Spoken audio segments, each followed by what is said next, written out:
During the past decades, our education experienced a paradigm shift and are now moving away from physical classroom learning to distance education or virtual learning.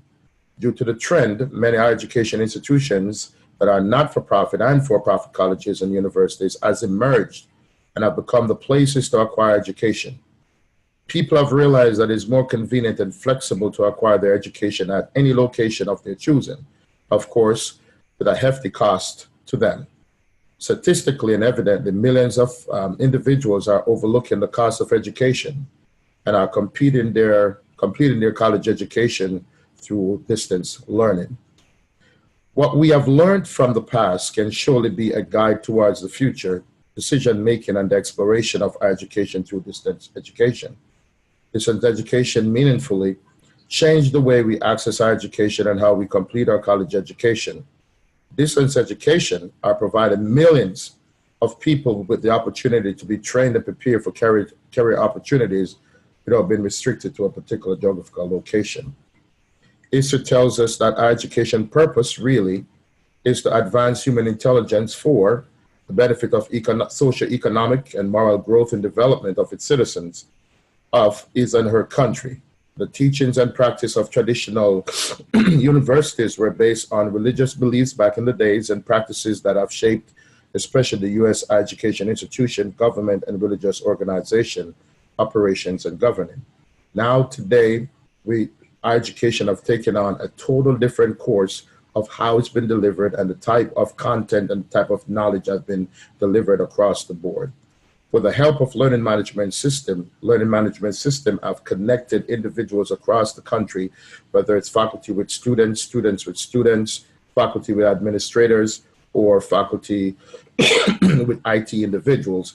In a collective environment, learning management systems have made it so easy for knowledge sharing to be disseminated amongst learners, administrators, and of course, IT personnel and faculty members. The problem statement in the study really is it was not known how faculty members and students perceive learning management system, the game changer of traditional teaching and learning at higher education and adult education institutions. Now, we looked at the fact that this phenomenon has not been explored, and therefore we looked at many institutions, higher education institutions have been challenged to offer degree programs online based on the trajectory of higher education and the vast demands of higher education for online learning. Online learning, on the other hand, is pushing many higher education institutions to compete to keep their doors open and to meet the needs of adult learners who prefer online learning versus in-class, face-to-face teaching and learning environments. This phenomenon explored is affecting colleges and universities globally, where universities are competing not only to keep their doors open, but competing to see who can deliver the best and the fastest education there is, and also to generate a significant amount of revenue. The purpose of the study was to explore how learning management systems influence traditional teaching and learning at adult and education institutions.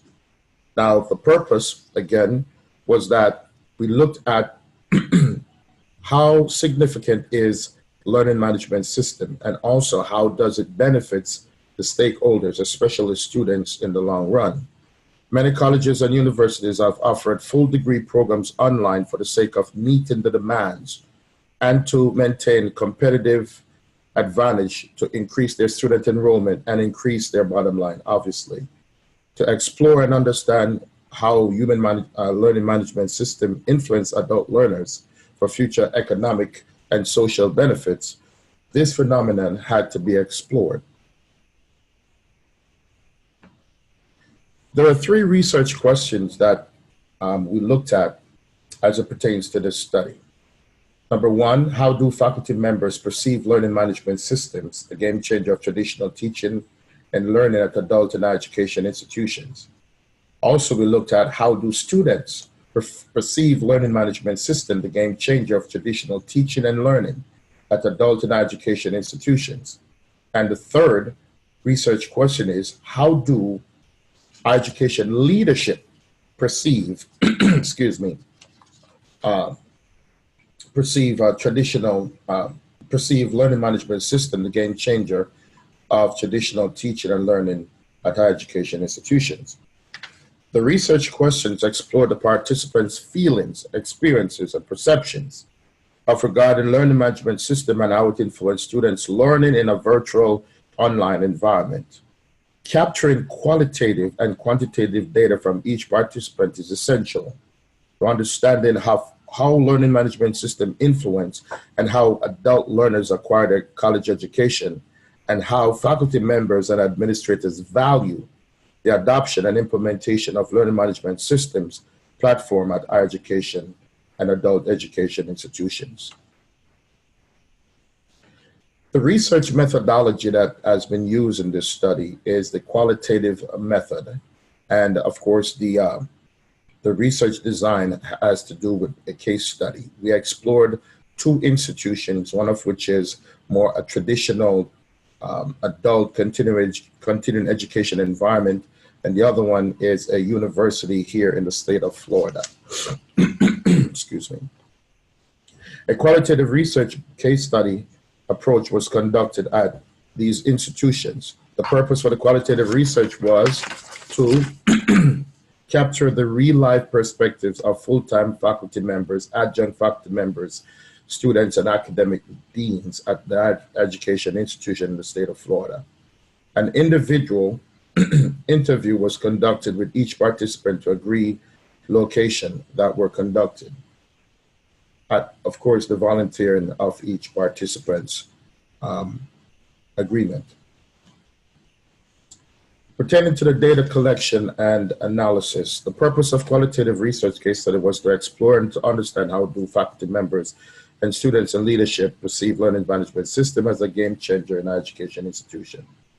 Now, in terms of the data collection, the participants in the study were invited to participate in a semi-structured interview where each individual were interviewed, whether it's the faculty members, students, or administrators who were interviewed during the study. Now, in terms of data analysis, a thematic analysis was conducted. Now, the thematic analysis approach was used to capture the themes generated from the semi-structured interviews conducted with each participant. The themes generated from the data collection and analysis capture the essence and the cohesiveness of perspectives of each participant regarding the explored phenomenon. The themes were searched for and reviewed after initial coding, which lead to the definition and naming of the themes. Once the themes were produced and analyzed to capture the essence of the participants' perspective and real-life essence regarding the phenomenon, recommendations were made that would influence faculty members, IT administrators, and leadership decision-making and continuance of the education institution comprehensive strategies to influence student learners' outcome. The data analysis currently that is undergoing incorporates two items that we use to collect data. One is a semi-structured interview, and second is a self-administered questionnaire. Each of these items includes 7 questions. So the participants were given 7 questions, or asked 7 questions during the interview, and 7 questions was also produced on the semi-structured, the self-administered questionnaires, of which each participant was able to respond accordingly and return for data analysis. Let's take a look at some of the definitions and concepts that I've mentioned during the presentation thus far. I've talked about or mentioned learning management systems, adult education institutions, higher education institutions, traditional teaching and learning, online teaching and learning. Now, these are concepts that are part of the study, and I'm going to get into them specifically so that we have a fundamental understanding of how distinct these concepts are. Excuse me. Let me just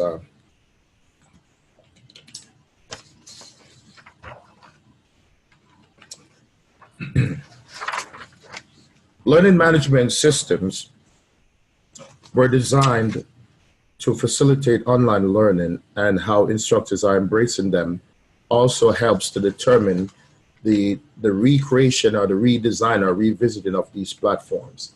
Some of the platforms that are commonly known are Canvas, Moodle, Blackboard, D2L, Angel, and Genzabar. These platforms I'm very familiar with. I've used them before to teach and also to develop courses in them. They all have their unique capabilities. However, the first three, Canvas, Moodle, and Blackboard, are the most used platforms and are commonly used by a lot of higher education institutions. Again, these platforms are used specifically, just like some of the platforms we're using at Ashford, to be able to deliver knowledge, share knowledge, and to make the teaching learning experience a lot more smooth, and for students to be able to navigate without undergoing any stressful experiences, trying to understand how the system works and how to access materials and knowledge in the classroom.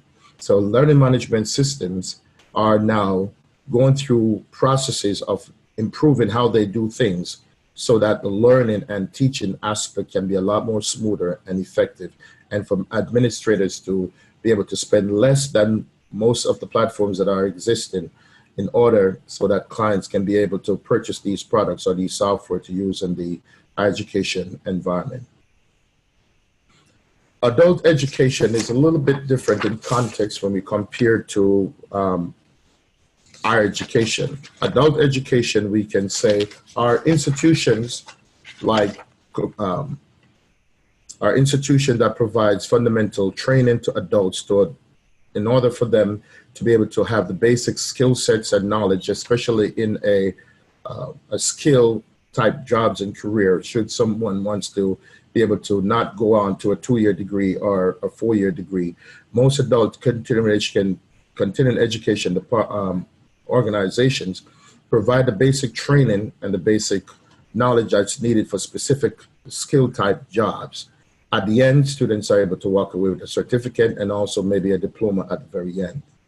The distinction when comparing adult education institution, in this case, we're looking at higher education institutions as to be universities and colleges, 2-year or 4-year institutions that award students after completing their program, associate, bachelor's, master's, or doctoral programs. So universities and colleges are considered, in this case, higher education institutions when compared to adult education institutions that only provide the basic training for certain types of skill set, and at the end been awarded a certificate of completion and maybe also a diploma. We'll talk about traditional teaching and learning. Traditional classroom enrollment has increased over the years when compared to the increased enrollment into online environments. Whether students have the option to not enroll into an online environment, they have invested more into, there has been an investment by education institutions to get into online platforms than it is traditional. Now, traditional universities are still holding truth to keeping students on campus versus offering a lot of online programs. So therefore, there's the need to try to keep a balance and not to steer away from the whole traditional way of teaching in the physical classroom.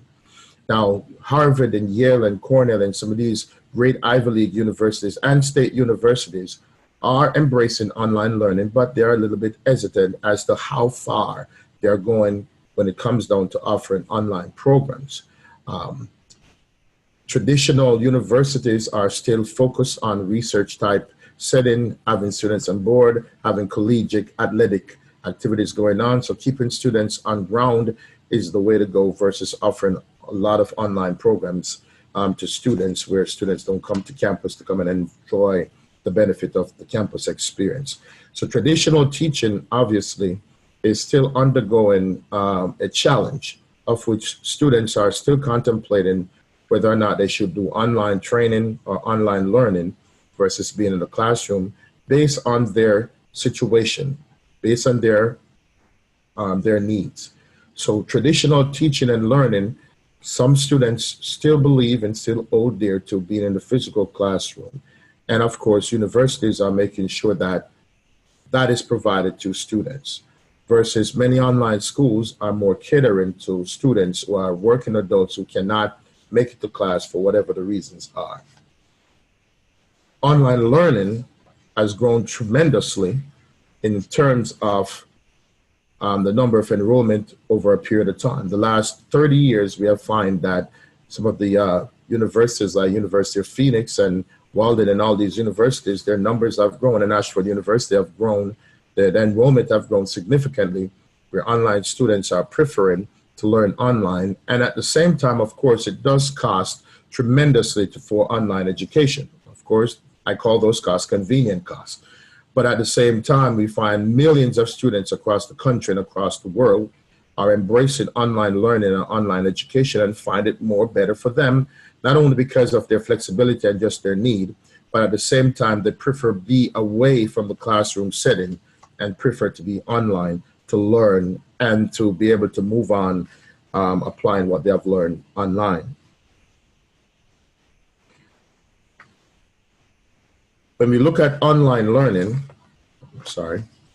many argues that online learning compromises integrity and the value of education delivered and should be utilized minimally or not at all, especially for some degree programs. The culture and the premise of universities' position may or may not be shaken by the trend of how adult learners are learning their college education or earning their college education. The learning management system, on the other hand, that best meets the needs of clients are continuously explored by leadership at colleges and universities. A review of literature was conducted to capture the perspectives of participants and the findings regarding online learning and adult learners and learning management system contribution to students' advancement and also on a global scale. Deriving to possible solutions to adult learners at higher education universities, there is a pressing for individuals who are thinking about going international to do their degrees, not just limiting themselves also just to the United States. And what we find is European countries, for example, are undergoing online experiences as well by offering online education to adult learners. So the United States have set the model or set the pace for many universities across the world to adopt online learning or virtual learning, of which has been doing phenomenally well across the world. Distance education had made it convenient and achievable for anyone within the United States and globally to acquire to complete their college education from the convenience of their home, workplace, and anywhere they're choosing without being in a physical classroom.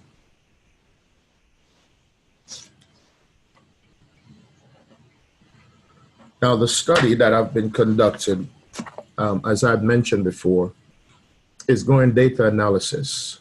And from my observation so far, based on the analysis, we have seen some trends where students prefer, regardless of the fact that they have the option of being on the ground, taking classes or online.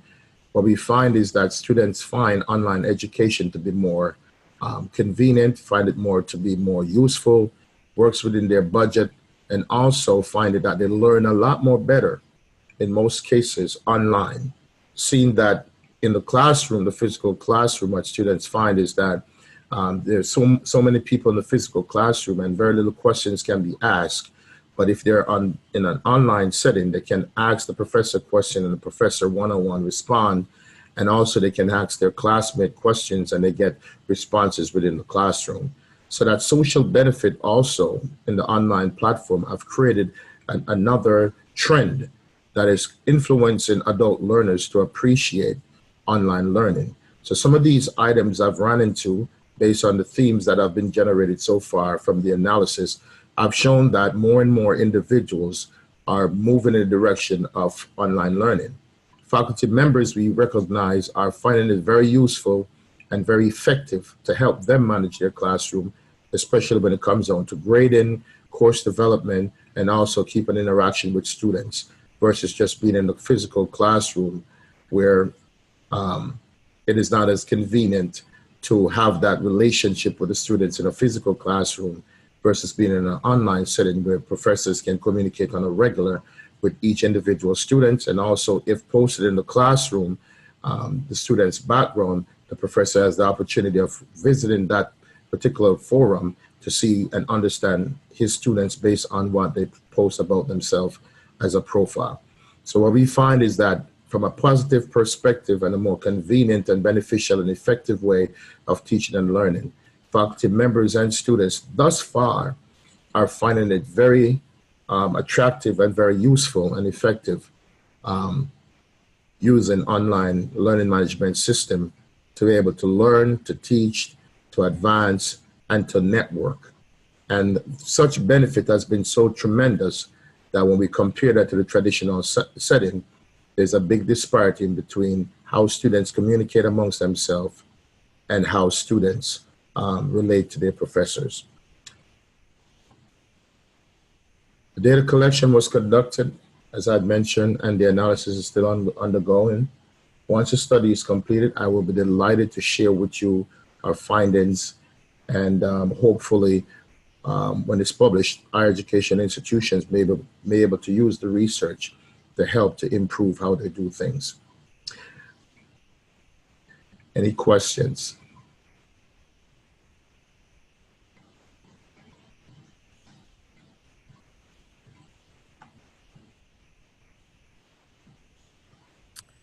Thank you very much. Just lots of great information to take in. If anyone has any questions, please feel free to post them in the chat. Bill, thank you for your encouraging comments. I totally agree that this really helps us get a good picture of the current state of the industry and how it is changing. And if anyone has a verbal question, Sally, verbal, if you could give them the mic, I appreciate it. I would love to hear the questions and the contribution. I don't know if they can raise their hands or not, but if you want me to unmute you, you could. Yeah, that would be good. I don't want to unmute everybody because I'm afraid of. Bill Davis is asking, how much rapid change are you seeing on a yearly basis? And do you think the government involvement is helpful or hindering the process of the changes that are going on in online education? What we find is, based on my research and also personal experiences in the classroom, what we find is that, yes, there's a huge increase of students choosing online learning. In terms of government enabling such huge enrollment and students' engagement in the online setting, government really is contributing to that instead of taking away from the trend that's going on. For example, we look at the trillions of dollars that have been allocated to universities based on students' financial aid needs. And what we find is that over 60,000 universities are within the United States alone. And of those 60,000 universities that we have across the country, many of these universities do have the requirement to be able to acquire funds for students on behalf of students. So when students go to these institutions, whether it's online or ground or online or traditional universities, those funds are there for students to have access to.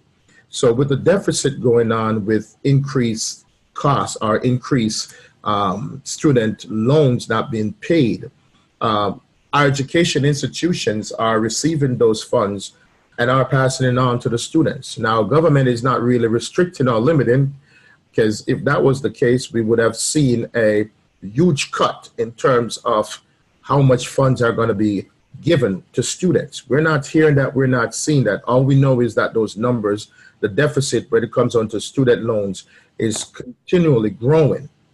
And at the same time, what we find is that more and more students have recognized that it's highly competitive for them to land the job they want. So therefore, they have to go back to college to get that adult education or 2-year, 4-year college education experience. So government is really contributing to that.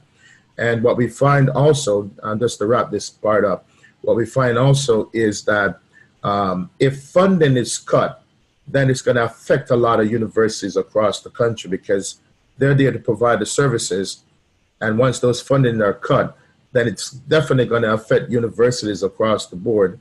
And also it's going to affect students automatically. Thank you for the question.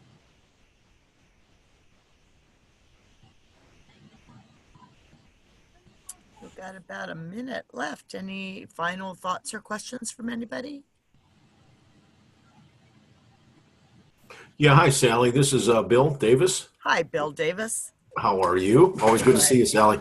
Dr. Lester, I truly enjoyed your presentation, and I think you've allowed me to see the bigger picture, and hone in on certain areas. I was just at a conference. I'm not going to mention the university, and we presented, though, and we were chatting with some faculty, and they see these trends, everything you said. They see the numbers going that way. They see the growth in online education. One of their frustrations, a few of them expressed that they still don't have some of the key people, their deans, that make these decisions aboard. So my question is, and I don't know if you research this, but just curious what you might think.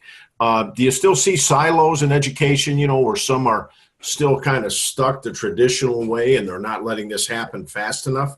Because what I'm kind of seeing is a little bit of fear, I guess, long term, that in some of these faculty are expressing, if we don't do this, I'm concerned where everything's going to be 5 to 10 years out. I mean, is that a reality? Okay. What we found with public universities, absolutely, there is a silo going on there. They're kind of hesitant to change, all right? The private universities, on the other hand, are open totally to online education and delivery of education online. Of course, private universities charge way more than public. The public universities, because they don't want to stop getting funding from the state or from the government, they have to be kind of careful as to how far out do they go with their online programs, or following the trajectory as to how online education is going on today. So to hold dear to it, yes, I do find, because I've taught at state universities as well as public universities, what I find is that with the traditional state universities, what we find is they realize now that there is an intense competition going on that is affecting their bottom line. And what I find is that they're consolidating now their campuses, they're consolidating their programs just to accommodate the small amount, let me just say small amount, or the low enrollment or enrolled students that are going to the private community colleges and universities. Meanwhile, the private universities, their enrollment are getting gigantic. So because of that, the competition has become a little bit stiff for traditional colleges and universities. And what they're doing now, slowly, not too much, is offering online programs. What we find now is that community colleges especially the continuing education department are expanding online significantly, although it's a different branch from the traditional college degree seeking programs. But then when it comes on to the traditional degree seeking programs at community colleges, for example, the community colleges realize that the competition is intense. So what they're doing now is offering a whole lot of undergrad online programs to the community. Now, they realize that they can't compete with the universities. They realize they can't compete with the private universities. So the community colleges are a little bit more flexible when it comes down to going all out to try to get online, get students who are more online, thinking online. So the tradition has broken up significantly a lot at the community college level, but at the university level, especially the more bigger universities, because of the name and the prestige and all of that, they're still hesitant to even offer certain type of programs online. In the College of Business, what I do find is that almost every university today, doesn't matter if it's traditional, private, or the Ivy League universities, I noticed they're offering, for example, MBA programs online. So may fine-tune it and call it executive MBA, but it's online, but it's expensive than you can imagine. So yes, to answer your question, based on what we're seeing in education, we find that there is this tug and war between private universities, public universities, community colleges, and who's stepping out of the tradition. The community colleges are definitely stepping out of the tradition. The public universities are still holding dear to it because they're land grant universities and there are certain limitations and certain restrictions as to how far they can go. But the private universities are just gouging up all the opportunity there is. Okay. Thank you. Very, very nice. And I appreciate your presentation. Very, very, very insightful. Thank you. Thank you, Bill, for the question. I appreciate it. Thank you very much, Dr. Reid. Unfortunately, we are out of time now, but I really want to thank you for sharing your cutting edge research, and we look forward to hearing more about it. And thank you all for your attendance, and enjoy the rest of your TLC. Thank you, ladies and gentlemen. I appreciate your time, and you have a wonderful day. And thank you, Sally. I appreciate it. Thank you so much. Bye-bye.